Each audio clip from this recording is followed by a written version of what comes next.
అందరూ లాస్ వచ్చినాయి. ఉమ్. అది ఒక్క సంవత్సరం 3 ఎకరాల్లోనే మేము 20 లక్షల పంట తీసినాం అన్న. ఉన్న అప్పులు ఒక్క సంవత్సరానికే. ఇంక నేను మెసేజ్ పెట్టినా అన్న మీకు, ఆ ఇలాంటి గ్రాటిట్యూడ్ మా ఫ్యామిలీ మొత్తం మీకు ఎప్పుడు ఉండదు అన్న రుణపడి. ఇలాంటివి విన్నప్పుడు చాలా సంతోషం వేస్తూ ఉంటది. ఫస్ట్ సంవత్సరం వేసినప్పుడు 3 ఎకరాలకు గాను తను పెట్టుబడులు పెట్టినాడు, బట్ 2 లక్షలు లాస్.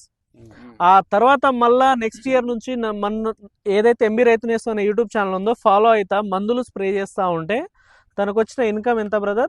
3 ఎకరాలు 20 లక్షలు అన్న. 3 ఎకరాలకు ఖర్చులు పోను 20 లక్షలు వచ్చినాయంట. రేటు కూడా బాగా వచ్చింది ఆ సంవత్సరం. రేటు కూడా కలిసి వచ్చింది రైతుకి. తద్వారా ఆయన అప్పులన్నీ తీరిపోయినాయని చెప్పేసి సంతోషంగా చెప్తా ఉన్నాడు.